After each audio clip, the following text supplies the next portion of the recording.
Hi,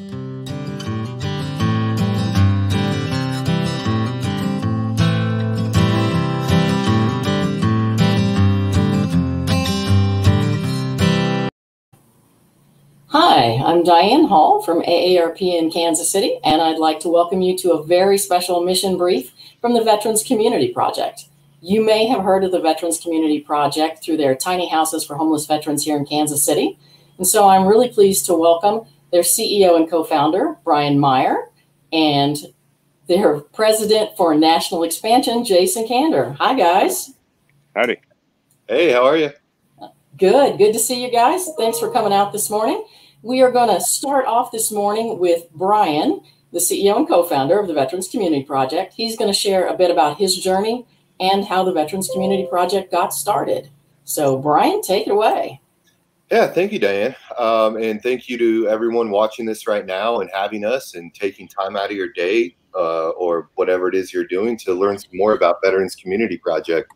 So as was previously mentioned, Veterans Community Project, we're well known as the organization that builds communities of tiny homes as transitional housing for homeless vets, but there's so much more to what we do. And just to give you a little background on myself, I'm from Kansas City. Joined the Marine Corps after high school. I deployed to Iraq a couple times. After I got out of the Marine Corps, I moved back to Kansas City, and like so many other people, I had my own struggles. And for me, that really culminated in a moment where I was standing in front of a judge. And this judge is kind of looking down at me from his bench, and he's saying, you got two options. You can either go to school, enroll in community college, or you're going to go do some time in jail. So that was a pretty easy option for me. I enrolled in community college. Fast forward a number of years, I was graduating law school. I was president of my law school, getting ready to take a pretty good job at a good firm, and really had this realization that there were so many other veterans that, like me at that point in time, in front of that judge, a step left or a step right, I could be a very different person. And that really instilled a desire for me to give back to other vets who weren't as fortunate. Fortunately, by that time, I had met a group of other Kansas City combat veterans that all felt the same way, the other co-founders of the organization. And we came together and we decided that if we could do something to assist the veteran population, what would we do? And let's, kind of act like the rules don't apply, and let's just do the best thing possible. And we landed on two things. Those two things are, one, as previously mentioned, a community of tiny homes as transitional housing for the homeless veteran population. But I think what's just as, if not more important than the housing itself, is we provide on-site wraparound case management and social services. So access to being able to address those underlying causes of homelessness, what got those individuals there in the first place, we get them back on their feet, and then we find them permanent housing. The second part, and less well-known part of our organization, is we operate outreach clinics. And these outreach clinics are basically buildings that any veteran can walk in, and we're going to help them address whatever their issue is. I think that there's a pretty big misconception out there that if there's a veteran and they have an issue, they can simply go down to the VA and say, hey, I'm here. I'd like to get some assistance and start that process. Well, unfortunately, the VA can be a little bit complicated to navigate. In addition, there's a lot of qualifiers to what services you may or may not qualify for, meaning that your time in service, your discharge status, active versus reserve, period of service, it's all these things. And it can be a little overwhelming, especially for somebody who's reaching out because they're having an issue or need assistance. So we decided to operate a walk-in center that operates in that way, meaning that anybody who's ever taken the oath to serve our country, it can be for 1 day or 100 years, they qualify for all our programs and services. And we also operate that center as being comprehensive. And it's actually through that kind of those programs and servicing that outreach process and assisting veterans navigate the VA or other systems is how we really, linked up and got Jason more involved with Veterans Community Project. Although him and I have known each other for a while, it was kind of a reintroduction to each other through Veterans Community Project. And Jason, I'll let you tell that story a little bit more on your involvement and how you're helping us grow now.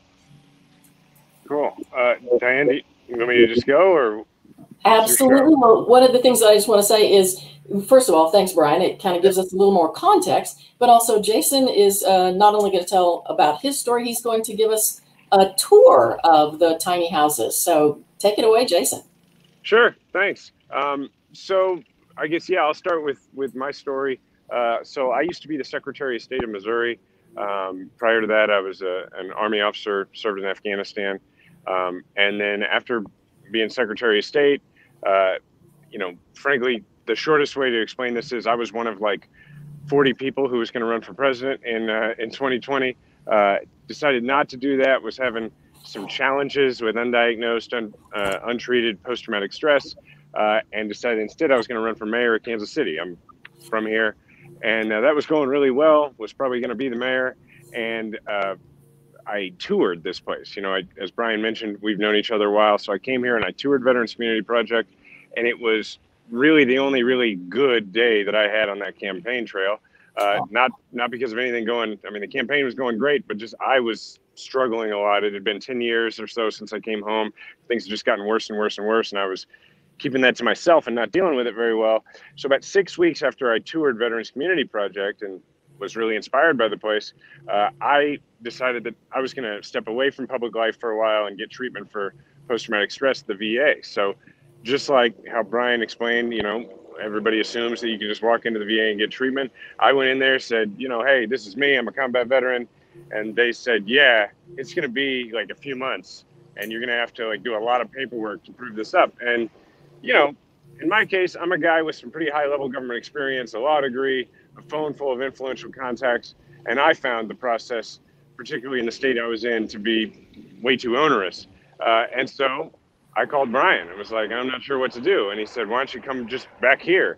So 6 weeks after touring this place, I came through the front doors of the Outreach Center, just like any of the other thousands of vets that VCP has helped. And they expedited my paperwork, got it handled. And within a very short period of time, I was in weekly therapy at the VA, which went really well for me.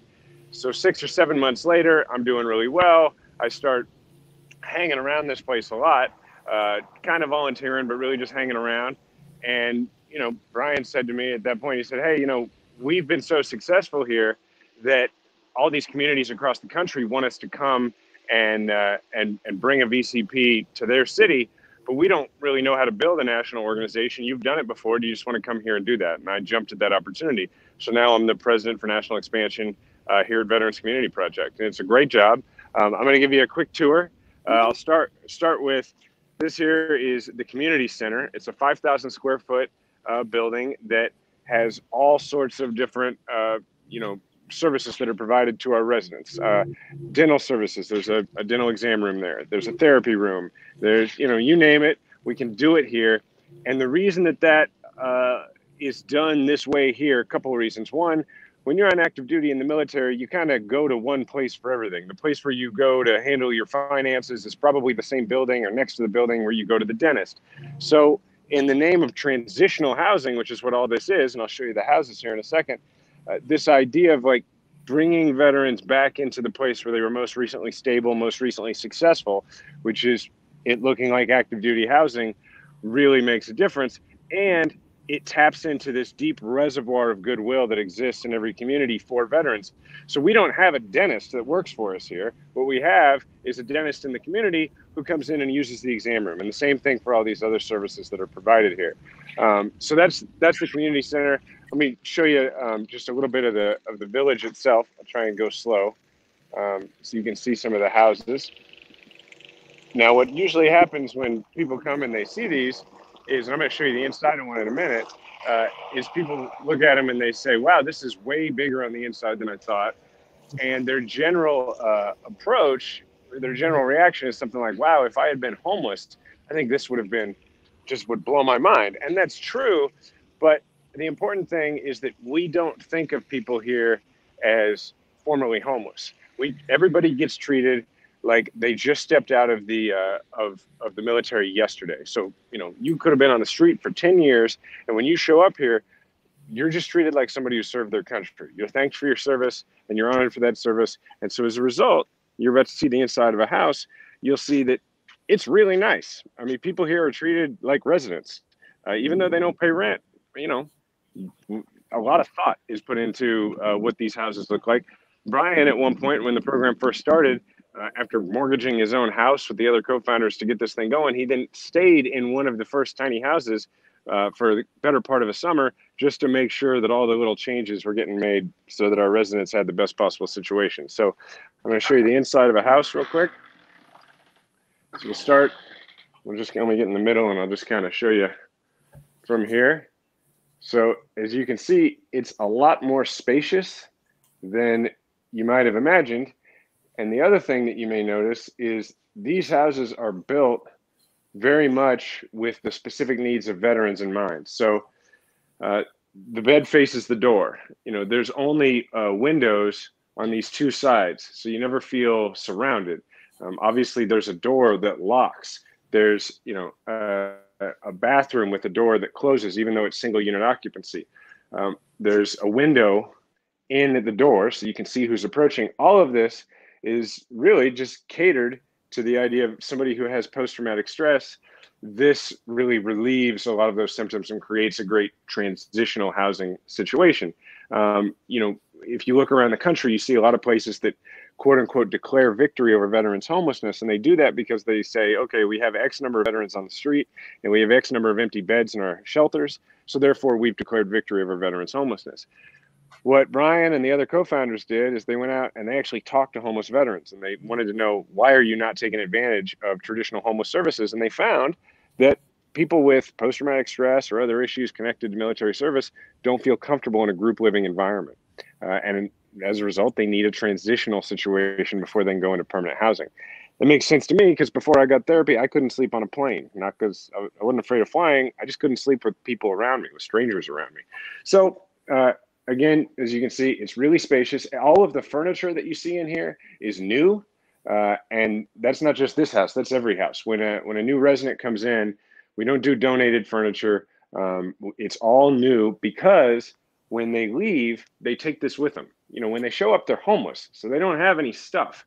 And so then when they move into an apartment, average of 262 days or so after they get here, now they have a nest egg, they have stuff. They have a bed, they have a couch, they have, you know, or they have a chair, they have a desk, they have a laptop and a TV, microwave, all that stuff, dishes, and it's all brand new. And it makes a huge difference in reigniting that sense of dignity and pride. So with that, that's sort of the short tour of the village. I think we're both happy to answer any questions y'all got. Awesome. Thank you so much, Jason. As Joanne said in the comments, what an amazing program. And we've also had a question in the comments section, and I took some questions ahead of time by email. So anybody who has a question, please feel free to put it into the chat function, and we'll try and get it in there before we end, but I have a list to get started with. So I'm sure that Brian and Jason can answer all of our questions. Let's hope. First question. Brian can. Brian can, yeah, nice. Yeah, I'll just make it up if I don't know. Oh, nice, truth in advertising. Here we go. What are the requirements for placement in a tiny house? Yeah, so we like to keep it simple.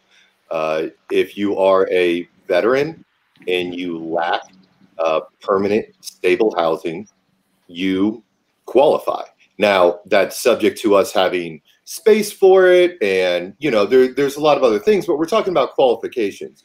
And again, that goes back to our more expanded approach of what it means to be a veteran, meaning if you've taken the oath to serve your country, you've raised your right hand, you're a veteran by our book. And not only that, when we talk about homeless, I think a lot of people think street homelessness. Well, here in Kansas City, we're moving beyond street homelessness. We're moving to that point that if you're in a car or a slumlord situation, you're sleeping on a friend's couch, you're one step away from homeless. So we want to help you before you get there. You know, obviously it's much easier to prevent homelessness than it is to fix it. So we think that if you don't have safe, adequate, permanent, stable housing, for us, that's homelessness. So we're going to put you on the qualification list.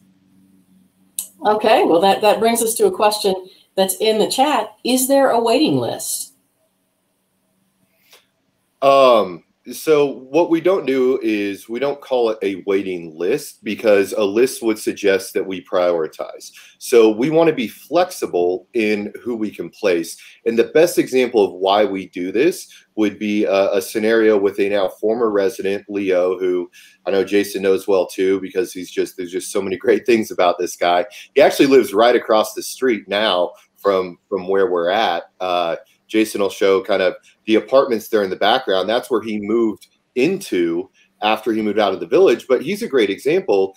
I believe at the time he came to VCP, he was 83 years old, and he had a dog. His house he had basically been a victim of arson, accidental arson, but arson nonetheless.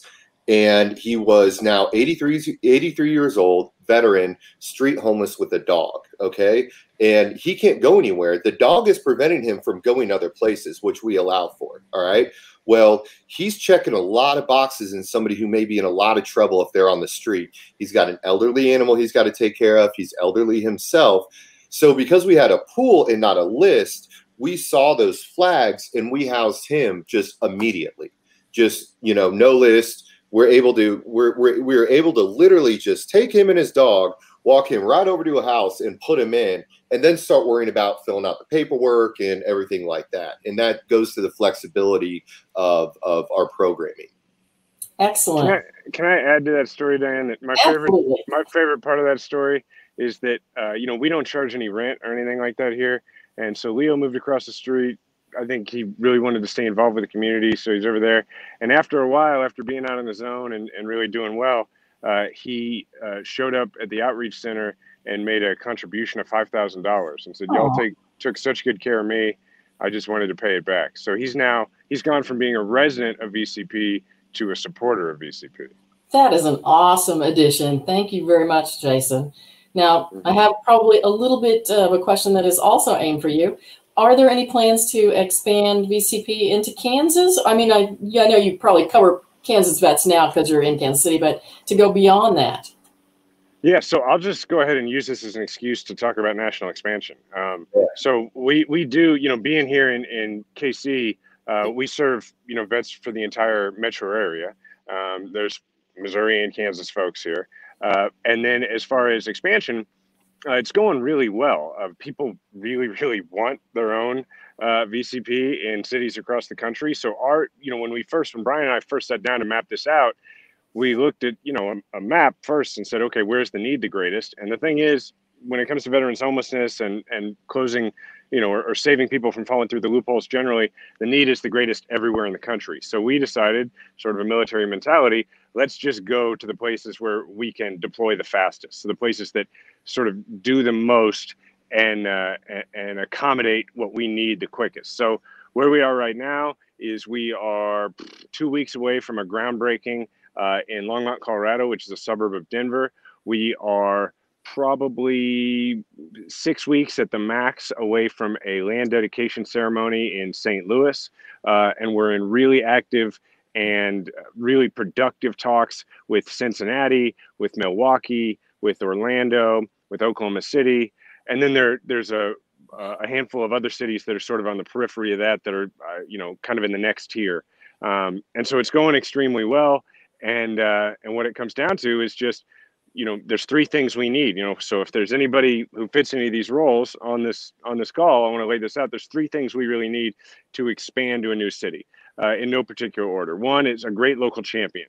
That doesn't have to be like an elected official. It's just anybody who's got energy and effort. I mean, you got to remember, this place was started by a handful of combat veterans who, were pretty young, and the vast majority of their professional experience was in the military.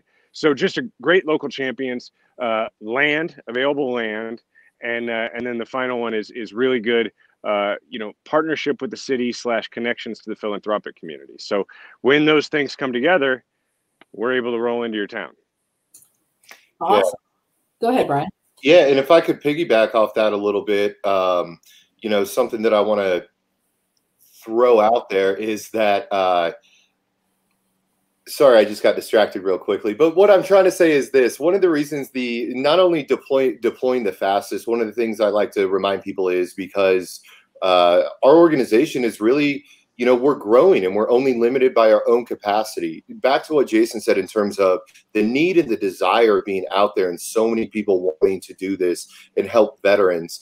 This is my time to plug that this organization is 100% donation based. As of right now, we don't have a big contract or government grant that is allowing us to do this. So when we talk about expansion, and Jason talks about the philanthropic community, what we're saying is, we want to raise funds locally in each city we go to and keep those funds there to serve the veteran community there. We would love for there to be that type of programming in place that we can just roll out and, have that grant program, but it doesn't exist. So we do have to raise those dollars every place we go. Okay, good to know, and good way to get the word out through our channels here. I have another question that came in before through email that says, are there any women veterans in the Veteran Village? Either one of you. Brian, go ahead. You always know the stats better than I do. Yeah, so there are absolutely female veterans in the village. In fact, percentage-wise, we're slightly overrepresented in females in the village, meaning that, the percentage of homeless females versus the percentage of female residents that we have. And they're actually, the female veteran population is one that, really they're kind of a little bit more energetic about getting into our programming than you'll see, because unfortunately in group living situations, shelters, transitional spaces, the cases of assault, both physical and sexual, tend to climb. Well, one of the great parts about our programming is each house, it has that front door that locks. It has a bathroom that each person gets to themselves.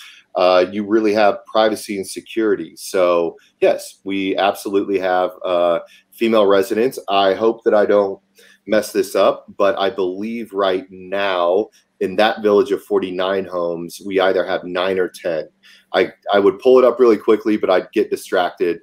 So I'll just throw it out there as that number. Okay, that sounds like it's got a great occupancy rate. I had no idea there were 49 homes. That's a good chunk. And are you going to be building any more soon? So we're right now really focused on the building in the expansion cities that Jason previously mentioned. In terms of building more on that particular property, we've kind of filled it up with homes as much as we're going to, because there's additional green space out there that we want to keep for dog runs and things like that. So we're kind of built out on that property. We're really just looking at the expansion sites for additional buildings. All right, so we have another question that's come in through the chat. Are you at all partnered with the Veterans Project in Holden, Johnson County? So I am aware of the project. As far as direct contact with them, I'm not really sure. I'd have to check with one of my other co-founders who handles a lot of the other veteran service kind of interactions and builds a lot of those partnerships, but I'd be more than happy to find out. Okay, and it looks like we may have lost Jason. He was coming in on a cell phone, so now you're going to have to answer all the questions. Hey, that's okay. That just means we got a little bit better. It's all right. Hey, now, don't be that way. So one of the questions that came in kind of ahead of time was, what is the cost to build one of the houses? And does it include all the electrical and water and all the hookup things? Yeah, so, that's a really great point. When people hear about tiny homes, a lot, their mind traditionally will go straight to these houses that are on trailers or they're movable or something like that. Our community of homes and what we do is we build on concrete foundations. We stick build. All the houses are built to 2018 building codes. So they're really quality homes. They're connected to city utilities. So we have water and electric, but no gas. And there's about approximately between $45,000 and $50,000 worth of materials in each homes. However, through our good partnerships and general, donations from the construction industry, the last round of houses we built them for about $18,000 a piece. Wow, pretty good value for your dollar there. Yeah, we think so. And Jason, did just text me and said that he got that he did get bounced off. So he can rejoin if he can, but I'll let him know. Okay. The next question that we had that came in kind of ahead of time was, how many veterans have already transitioned out of VCP housing to their own residence? Yeah, so one of the things I want to give in order to give context to the number is the timeline of the organization. So it was the summer of 2016 when myself and the other co-founders left our other jobs and decided to take on this endeavor. Well, at that time, we were really just, you know, a handful of guys with a great idea and nothing much else. You know, we had a piece of property identified, but, you know, it took us, you know, a little while to build up the capacity to pull this off. We opened our first round of homes, 13 houses in January of 2018. And then in November of 2018, we opened 13 more houses. Then 1 year later, we added 26 houses and a 5,000 square foot community center. So that was just at the end of 2019. So since that time, I believe our transition is in the mid 70s. And the reason I'm even being hesitant on that is because we paused transition outs during COVID. And now that we're kind of loosening up a little bit more in terms of having an understanding of the right precautions to take, we are transitioning more people out. So we actually have a lot of transitionings that are happening over the next few weeks and have been happening. So I'm being a little bit hesitant on giving the exact number because there could be a transition happening today that I just haven't realized yet. That's still a pretty good record. That's impressive. Next question. Are there other organizations that provide services that VCP doesn't or can't provide? Yeah, so that's the great part about this organization, meaning that when we talk about all the services Veterans Community Project provides, we're really talking about being the connector to all the other programs and services. A tenet of what we do is complement, not compete. We're not trying to reinvent the wheel. We want to partner with all these other great organizations doing these great things and connect them with our population. So the case managers work at Veterans Community Project, but all the other programs and services we provide are through partner agencies. So we have dozens, if not hundreds, of partner agencies that we work with to make sure services are provided but not duplicated. Excellent. Well, it kind of looks like down to our last few minutes. I want to make sure that our viewers know how they can help VCP and how they can maybe get help from VCP. Could you talk just a little bit more about that? Because I know you kind of mentioned it, but kind of sum it up for us if you could. Yeah, and I want to start with the most important thing, which is if you're needing assistance from VCP, how you can get a hold of us. There's an easy place to start. Our website, veteranscommunityproject.org.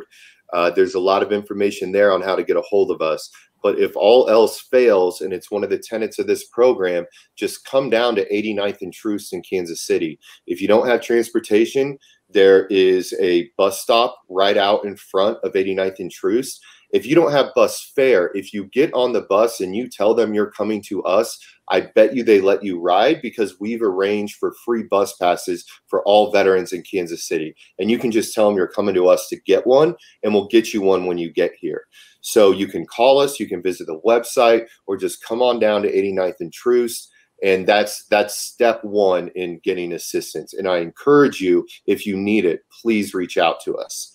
The second part of the question, in terms of if you want to help out, the best place to start again is our website, veteranscommunityproject.org. We keep a running list of needs on there, from needs to what it takes to stock the tiny homes, different ways to donate, from cash donations, planned giving, all those types of things. There's tons of information on there. So veteranscommunityproject.org is a great place to start. Excellent. Sounds like there are several ways to get and give help for the Veterans Community Project. Yeah. I really want to thank you and Jason. Sorry we lost you there, Jason, for sharing all the stuff about your wonderful organization and what it's doing in the community and how it is expanding, because it's a great expansion plan as well. If our viewers would like more information about the Veterans Community Project, you can go to the website, as Brian said, www.veteranscommunityproject.org. A big thanks to you, our viewers, for logging on. Remember to like AARP on Facebook or subscribe to us on YouTube so that you will be notified when our next project goes live. Until then, thank you for watching.